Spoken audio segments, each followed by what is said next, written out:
Welcome to Challenging Colonialism, a podcast dedicated to amplifying the voices of Indigenous California.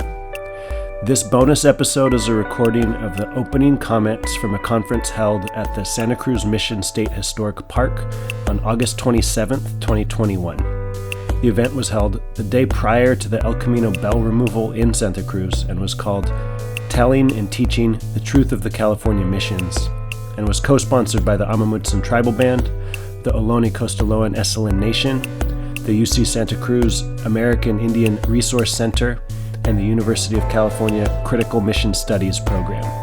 This is the first half of a panel entitled Telling the Truth of the California Missions. The panel was moderated by Merri Lopez Keifer, Senior Advisor to the Tribal Council of the San Luis Rey Band of Mission Indians, and included a talk by Dr. Stan Rodriguez, Director and President of Kumeyaay Community College and Councilman of the Santa Ysabel Kumeyaay Nation.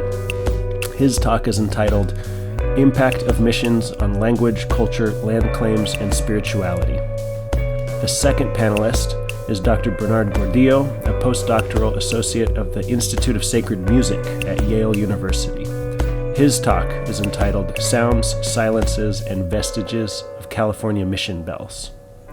A final note before we begin, this podcast contains graphic descriptions of slavery, genocide, and sexual violence. So thank you again. My name is Merri Lopez Keifer. I'm a tribal member of the San Luis Rey Band of Mission Indians. The San Luis Rey Mission is located in Oceanside, California in San Diego County, and my ancestors come from that mission. I'm also a senior advisor to the San Luis Rey Band of Mission Indians Tribal Council. And a member of the California Native American Heritage Commission, and a member of the University of California's Office of the President's Native American Advisory Council. And it's my honor to be the co-chair of the University of California's Critical Mission Studies project. So this panel is entitled Telling the Truth of the California Missions. And we are going to hear from academic leaders in this area. And the first one we're going to hear from is Dr. Stanley Rodriguez, who is director and president of the Kumeyaay Community College and a tribal council member of the Santa Ysabel Ipai Kumeyaay Nation. And he'll be talking about the impact of missions on language, culture, land claims, and spirituality. And then we're going to hear from Dr. Bernard Gordillo, postdoctoral associate of the Institute of Sacred Music at Yale University. And he's going to be speaking to us today about sounds, silences, and vestiges of California mission bells. So we're going to go ahead and begin with Dr. Stanley Rodriguez.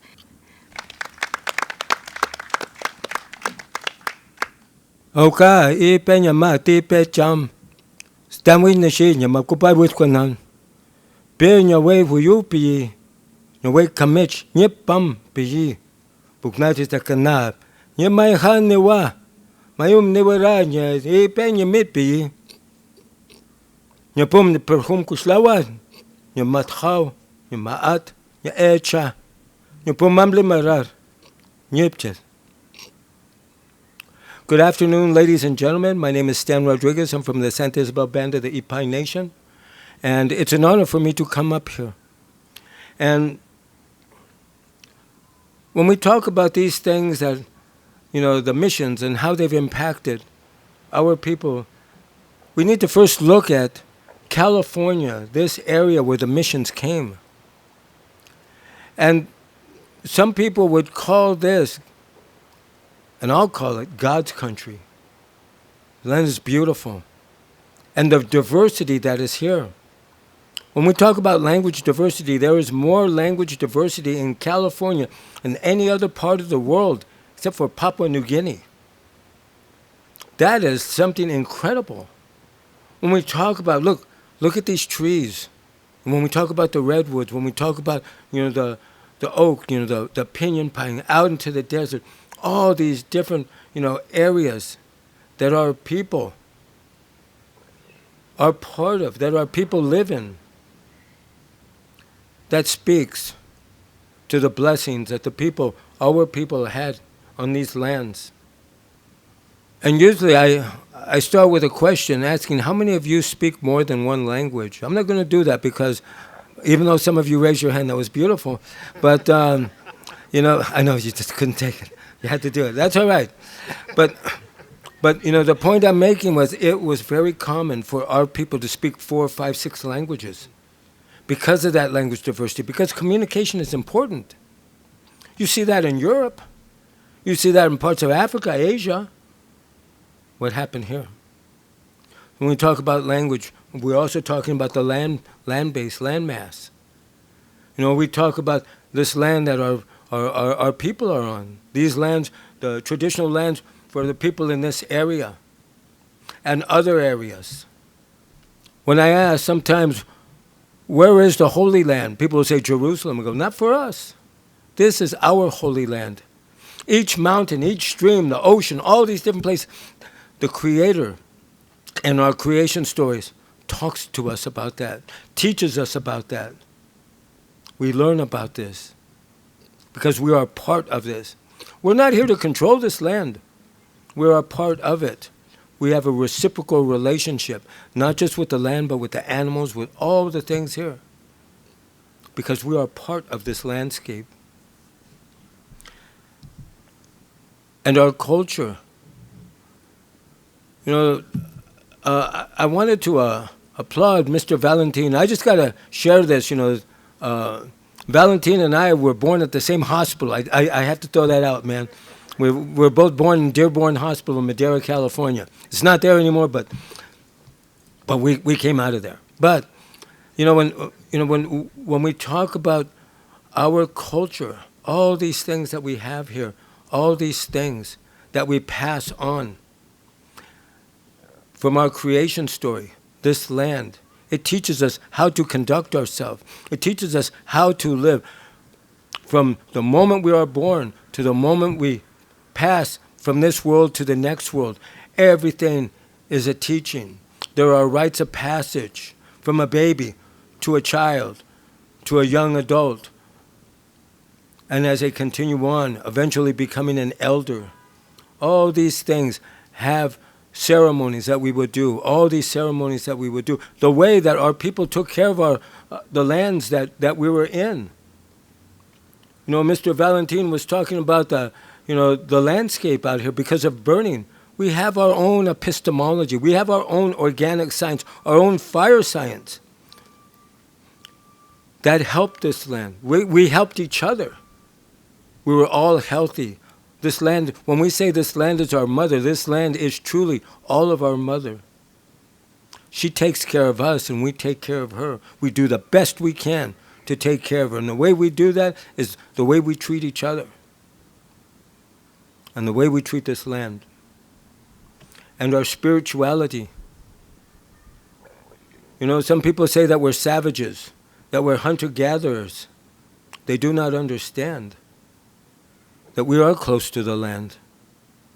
That all these things, all these ceremonies that we do, were taught to us in our creation stories. We're given direction by the creators to us. And we pass that knowledge on. I'm going to say this, ladies and gentlemen. We as Native people, we are no strangers to climate change. Many of our people, we have village sites that are under the Pacific Ocean at this time. It speaks to a time when we were here, the last ice ages. We say from time immemorial. We understand these things. In the desert, there's also fish trap sites. It speaks to a time when there was an ocean over there. Our people were there. Our people have this knowledge. All this knowledge, our sciences, all these things, ways of conducting ourselves. We're like the United Nations out here, dealing with many different groups. So then, so-called civilization came. September 27, 1542, Juan Cabrillo Rodriguez, no relation to me, came into California. What were they looking at? They were looking at how to protect their assets coming in from Asia And they were also looking for places to do things, land that they could exploit. Many of you have been products of the school system, and you've heard that the California missions came and the Indians loved it. That is one of the most romanticized lies I've ever heard, because it's not the truth. Because our people, we fought. All of our people fought. And when the Spaniards came, I'm not going to say conquest. I'm not going to say we've endured 3 waves of conquest. We didn't. We endured 3 waves of encroachment. But we are still here. If we are here, then that is resistance. Our ancestors are looking upon us now. But when they came, and they first came to San Diego in 1769 to put a mission there, and there were reasons why they did missions. And all these things that you hear about, benevolence and everything, the truth of it is this. When the Spaniards overran the Mexica Empire, those governments were centralized. They were able to take it over quickly.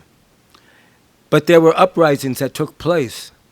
And they used the warriors from many different enemy bands to help suppress these things. The Mixtan War took place. The Spaniards were almost defeated, but they got Tlaxcalan and Aztec warriors to help shore them up. And that was followed by the Chichimeca War. The reason why they were having so much hard times was because our governments up here are not centralized, or those governments, as they went farther and farther north, were not centralized governments.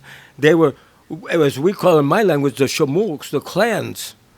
We ran that, and we were not sedentary. We were constantly moving, because one of the things our scientists told us, that if you stay in one place too long, what's going to happen? You are going to deplete all the natural resources in that area. So you had to give that land time to regenerate itself. So they came in with that philosophy of weaponizing religion, weaponizing the missions. And they came to San Diego. And I can say with all pride, I am a mission-burning Indian, because that's what our people did. We fought back, and we burned those things down. And you know, there were other people. It wasn't just us. But they were, these people were nefarious in what they did to our people, because they forbade the use of our language. They wanted to take away our spirituality, our culture, all these things, to create a void so that they could insert that with Spanish and then later on English. And what they wanted to do was they wanted to not just convert, but they also wanted to teach the people rudimentary skills so they would have a servant caste waiting in anticipation of Spanish colonists coming in. This is a fact. This is truth. This is historical. I'm not making this up. But our people fought back. Our people rebelled. And our people continue to fight. So I just wanted to share those things. Now, the bells. I want to say something real quick about the bells. I know you guys are going to say something, but I just want to say, look, something that I've experienced. We all see these bells at the missions. Well, some of the work that I do, I've gone down to missions in Baja and Baja Sur, and I've also gone into Sonora, Mexico. In Sonora, Mexico, there's a group called the Kumeyaay. They're also known as the Seri Indians. And a very proud people, have resisted encroachment, for hundreds of years. Well, I went over there and I was talking with one of the elders, and the language is vibrant. Even the little children speak it. They're isolated. But then I heard something. There was a bell that was ringing, and all the people got up, and they started walking to this building. I said, what is that? And the elder told me, a mission just got put up about 6 months ago. And every time they ring the bells 5 times a day. And the pastor, he'll say some words and give food and stuff out. So the people go. In other words, conditioning the people again. You control a people's time, you control the people. And that's what these bells were all about. It was all about control. It wasn't about saving souls. It wasn't about doing these things. It was about exploiting resources. So I just wanted to share a little bit about that. And the last thing I wanted to share is I went farther south. And I went into the land of the land of the Cochimi, Waikura, and Piriku. The missions have just devastated, raised havoc upon the people out there. When I go into a community, nobody speaks the language. Nobody knows any of the songs. Nobody knows anything anymore. The only tradition that they know is just the mission tradition. That is so painful to watch. Or to see a mission that's there and the people are gone because of disease. The heartbreak. Because all that knowledge that that group acquired over thousands and thousands and thousands of years is gone. Because the people are gone. So these things that, we talk about, we're coming out here and talking about these things. Like the land base here. I just want to say this, if the Catholic Church wanted to do the right thing, they would give this land back to the indigenous people from that area. That is the right thing to do. A people without a land base is like a tree without roots. How are they going to grow? The seeds will continue to scatter until eventually they'll find it. And the other thing too, our ceremonies, our language, that is power, ladies and gentlemen. Although it's dormant, it can be brought back. It can be brought back. And it's going to take each and every one of you to do that within your own communities. Your language is power. When you start speaking your language, when you start, singing your songs, when you start doing your ceremonies, that is resistance. When you start coming back into your traditional areas and harvesting your acorns or nuts or all these things, that is resistance. And it shows the people all around that we are not gone, that we are not people of the past tense, but we are here today and we will continue. Because this is what the Creator left us. So thank you for letting me say some words. It's an honor to be here and see many old friends and make new friends. So as we say in my language, may the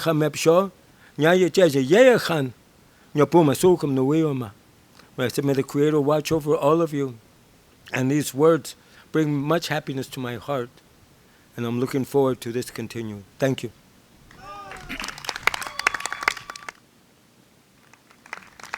Thank you. Thank you, and Noshon Lovic. Dr. Rodriguez. Okay, next we're going to have Dr. Gordillo. Buenas tardes, good afternoon. My name is Bernard Gordillo, and I'm a mestizo immigrant from Central America, and I come here to honor the Amamutsan tribal band's efforts to remove the El Camino Real bell markers from across the state. I would like to thank Critical Mission Studies for supporting my research project into mission bells in California, some of which I present today. I would like to thank Chairman Valentin Lopez and the Amamutsan Tribal Band, Dr. Stanley Rodriguez, and Dr. Jonathan Cordero for generously granting me their time and wisdom in consultation since last year. And so I begin with a bit of a story. This summer, during the first half of June, I traveled to all 21 missions in order to better understand each as a distinct place where the history and aftermath of Spanish colonialism continue to impact the present. I wanted to get a sense of place by reflecting on the missions as sites of violence, sites of death, sites of shame. I went to study each mission through their church bells and proceeded to document them with audiovisual equipment. Out of the numerous moments experienced during the trip, there was one at Mission Soledad that stands out.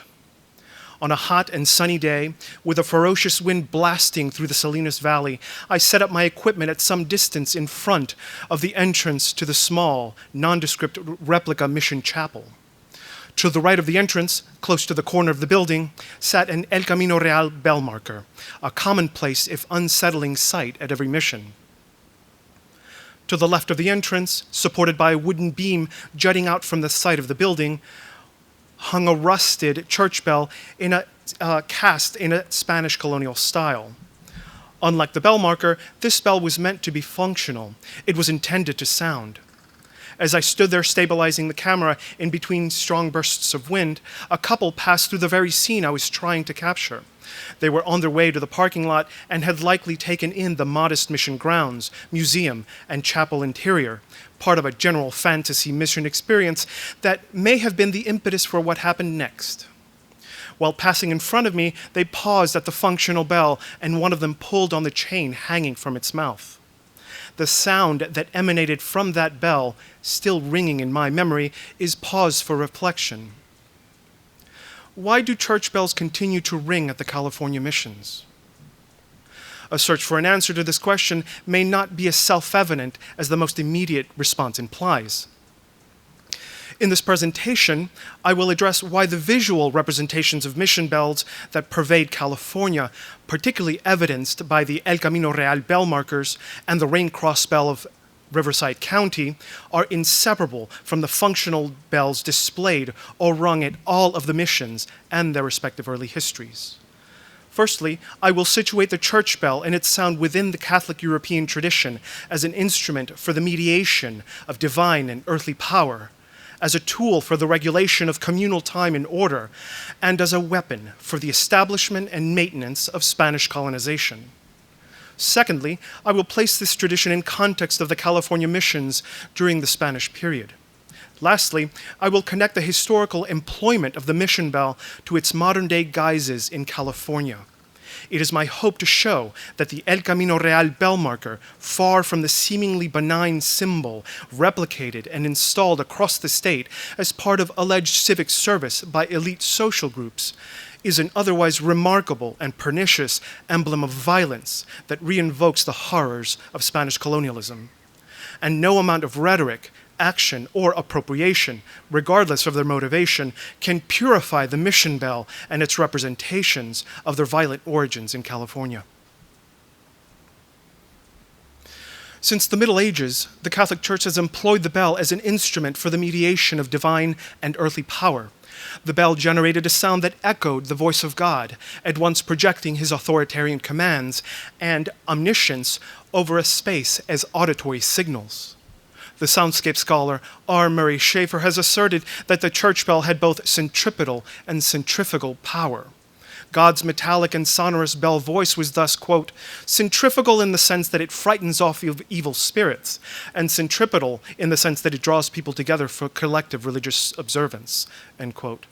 Those who controlled the bells wielded divine power through human intervention. The principle of these was a monopoly over European constructs of time. The religious orders of priests, monks, and nuns, through churches and monasteries, controlled the marking of time and imposed social discipline via the bells. Philosopher Michel Foucault has noted, quote, the religious orders had been masters of discipline. They were the specialists of time, the great technicians of rhythm and regular activities, end quote. Long before the Spanish encroachment and the ensuing pathogenic cataclysm wrought upon the Americas, church bells were synonymous with Christendom as established by the Catholic Church. The bell was a tool for the regulation of time and order throughout Europe. Cities, towns, and villages were bound to and by its sound, one so common as to denote local identity. Historian Alain Corbin has observed, quote, bells shape the habitus of a community, or, if you will, its culture of the senses.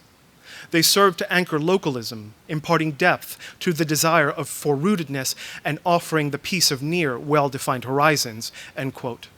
With colonial expansion on the American continent, Spain intended to reproduce a traditional European model of community, placing the mission church as the focal point of a given settlement. Church bells played an integral role in the maintenance of daily life at each mission in Alta California. However, there was neither rootedness nor peace to be had at any of them. The violence, illness, and death resulting from contact and a seemingly permanent colonial settlement inhibited the stability of a foreign and unwelcome communal model. Yet the bells did shape the habitus of a mission through the creation of an artificial community.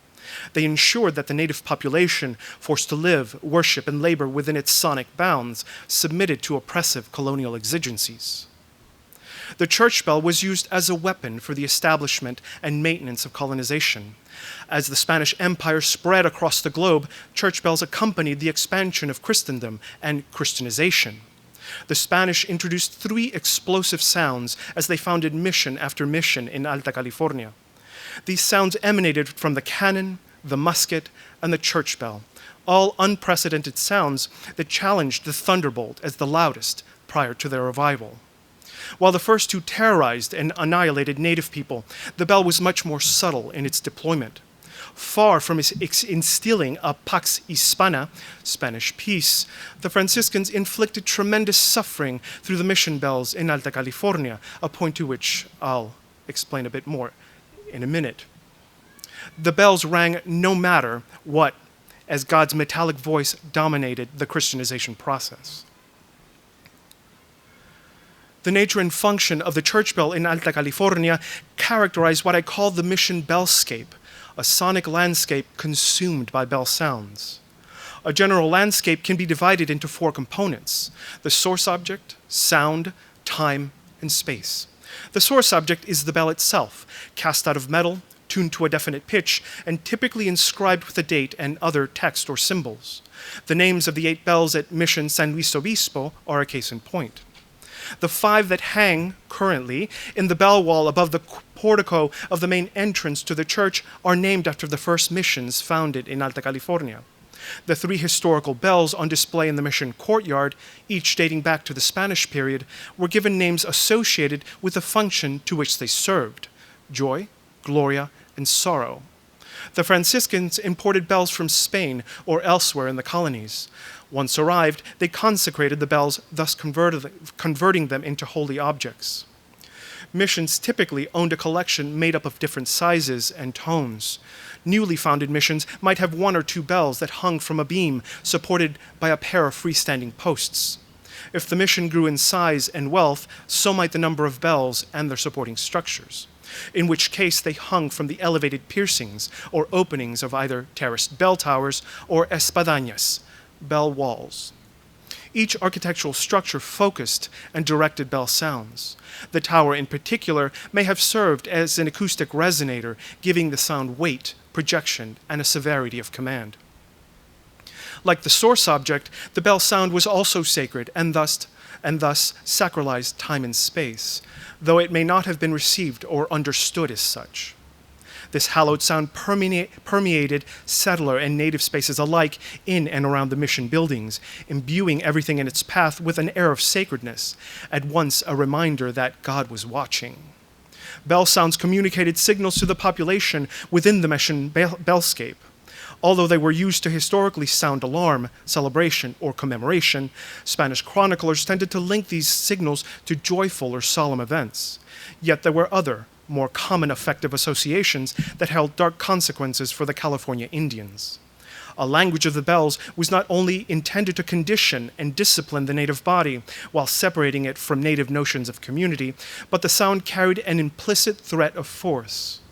It is unclear exactly what patterns or combinations of bell sounds the Franciscans used at the missions, though there were likely a combination of practices dictated by official rules adapted to a given context. Yet a recollection by Amamutsan ancestor Ascensión Solórzano de Cervantes offers a glimpse into bell ringing at Mission San Juan Bautista during the last decades of the 19th century. In her oral history recorded by J.P. Harrington at the end of the 1920s, Solórzano recalled, quote, "These days they do not know how to ring the bells at San Juan. All they do is pull the rope, and it seems like there is a fire. There are only 2 men remaining who know how to ring the bells, Ambrosio Rosas and Joe Rosas. There were 4 Rosas brothers who used to ring the bells for Father Closa. Francisco and Joaquinito have passed away. These 4 brothers served as Father Closa's acolytes when they were boys, and they rang the bells for him. When there was going to be Mass, they said that the bells were being tolled. And when people died, they said that the bells were being doubled. Solórzano's recollection revealed a growing loss of knowledge of bell-ringing customs at Mission San Juan Bautista. Those who carried that knowledge were aging or had passed away. Furthermore, the language of the bells had been reduced to a couple of signals devoted to common rituals overseen by the church. The practice of tolling and doubling, or repicar or doblar, and their effective associations with joy and sorrow reached back to colonial Alta California, though was much, much older as a practice in the Spanish Catholic Church. These signals were so conventional that their distinctive sounds and patterns were as immediately clear to Solórzano as they were in her memory of them. The bells imposed a foreign construct of time and regimented the day chiefly towards work or religious devotion. The ceaseless ringing superseded Indian time and ruptured the sound territory of the land. The spatial reach of bell sounds characterized the mission bellscape. Scholars Kent Lightfoot and Ann Danis have called this expanse the proximal zone, or, quote, area within earshot of the mission bells, end quote. Each of the missions had its own distinct proximal zone, as primarily defined by the topography and geoacoustic properties of the land. Much of the native population forced to live at the missions fell within the zone, as it was, quote, typically kept under surveillance by the Franciscans and could be reached by the mission guards in relatively short order, end quote. The spatial reach of bell sounds not only delineated an invisible boundary surrounding the mission, but reinforced the colonial church's possession of the land and control over its inhabitants, while it sowed notions of colonial settled belonging and entitlement. As a further consideration of the mission bellscape, I will very briefly explore silence as a counterpoint to sounding or ringing, and as the primary state of mission bells. In other words, mission bells were silent for most of the time. Yet this condition may be seen as menacing as the authoritarian nature of their auditory signals. In silence, bells loomed near or above the native population. Their sight would have been interconnected to their sounds as a sensory experience. Thus, seeing and hearing mission bells were inseparable from one another. This, I believe, is where the sensory violence of the mission period originates, and why any and all visual representations of mission bells in California invoke these colonial origins, particularly seen in the proliferation of the El Camino Real bell marker throughout the 20th century. By way of closing this presentation, I would like to make a couple of very brief points. How important is the mission bell to California history? There would have been no Spanish colonization without the mission bell. It was the linchpin of the enterprise.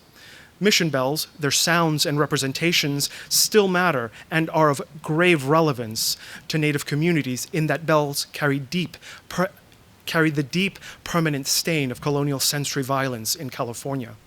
So I return to my initial question posed at the beginning. Why do church bells continue to ring at the California missions? I'm afraid that I do not have an answer. However, I do think it lies not with the Catholic Church, but with acknowledging the native descendants of the California missions. Thank you.